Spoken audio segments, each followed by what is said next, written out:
A tecnologia está avançando muito rapidamente, não apenas em áreas como inteligência artificial e realidade aumentada, mas também na construção, que está passando por progressos surpreendentes. Já vimos neste canal como isolamos termicamente um banheiro com placas de construção ou como criamos pedra natural com argamassa. E hoje vamos ver como a cerâmica evoluiu até conseguir ser imantada. Vamos começar. Mas o que exatamente é a cerâmica imantada? A cerâmica magnética é porcelanato, que tem em sua face posterior um material ferromagnético que permite a união das peças por fixação magnética. Ou seja, as empresas aplicam um revestimento ferromagnético na cerâmica que, ao entrar em contato com a bobina ferromagnética presente na parede, faz com que a cerâmica fique completamente presa. Mas vamos analisar isso comparando com quanto tempo levaríamos para azulejar um banheiro de forma tradicional. Tudo dependerá se retiraremos o antigo ou se colocaremos drywall ou gesso nas paredes. Mas poderíamos dizer que entre fazer o cimento, alinhar os azulejos, colocar a parte de cima sobre um ferro, deixar secar e colocar os de baixo, poderíamos contar vários dias ou até semanas se o nosso cômodo for muito grande e dependendo das camadas de argamassa que precisarmos aplicar. Vamos comparar esses passos com o tempo que levaríamos para colocar a cerâmica imantada. Para isso, precisaríamos colocar a estrutura e as placas de drywall, e então já passaríamos a colocar os azulejos imantados. Colocar esses azulejos, para dar um exemplo simples, seria como colocar ímãs em uma geladeira, mas seguindo uma ordem precisa. Essa técnica é uma revolução, já que é difícil encontrar um produto que traga novas funcionalidades na sua instalação, como este faz. E quando falamos de funcionalidades, nos referimos principalmente à economia de tempo e esforço físico na colocação delas. Mas vamos analisar passo a passo como essa cerâmica seria instalada. Existem dois tipos de instalação, as que seriam de revestimento na parede e as de pisos. O que precisamos para colocá-las na parede? Bem, basicamente montar a estrutura e as placas de drywall que já estão revestidas com uma lâmina com propriedades magnéticas. E depois de colocar essa base imantada, por assim dizer, vem a cerâmica magnética. Na hora de colocar os azulejos, é tão fácil quanto aproximá-los da lâmina e ir deixando entre eles a junta de dilatação. Depois que todos os azulejos estiverem colocados, só vai faltar selá-los com o rejunte. Neste caso, precisamos usar rejunte flexível. A solução mais adequada é pegar o rejunte cimentício, misturá-lo com água e adicionar látex. Assim, obteríamos a textura ideal para aplicar o rejunte nas placas magnéticas.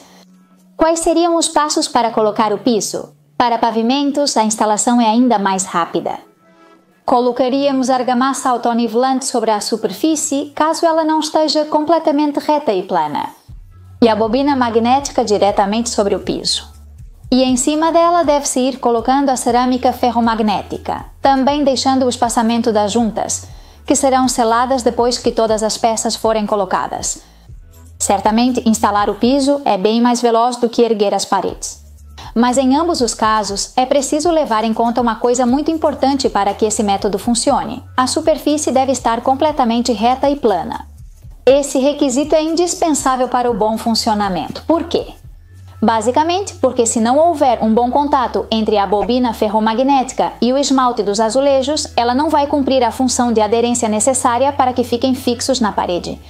Conversando com Peronda, que é uma das empresas pioneiras na comercialização desse tipo de azulejo na Espanha, me disseram que, para utilizá-los, geralmente recomendam a cerâmica, que tem a parte de trás plana ou o mais plana possível.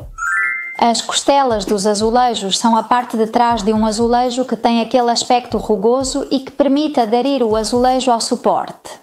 Graças à porosidade, o argamassa ou cimento cola adere melhor. Pois bem, se usarmos esse método para azulejos que têm costelas muito marcadas ou pronunciadas, devemos aplicar mais camadas de esmalte nesses azulejos para que eles tenham o máximo de contato possível com as bobinas que colocamos na parede. E agora vamos para a pergunta de 1 milhão que muitos de vocês certamente estão se fazendo. E é se esse campo magnético pode afetar a saúde das pessoas? E a resposta é: não, pois vários testes já confirmaram isso. Na verdade, o celular emite 16 vezes mais radiação do que esse tipo de cerâmica. Quais são as vantagens desse tipo de cerâmica em relação à cerâmica tradicional? Bem, uma das principais vantagens é que, uma vez que temos toda a estrutura instalada para suportar nossos azulejos, podemos trocá-los de uma forma muito fácil. Seja porque nos cansamos delas, porque alguma quebrou ou porque queremos dar um toque diferente a elas. Também reduz o tempo de instalação, como já vimos, os passos são muito menos e assim a rapidez na hora de colocar as peças é muito notável.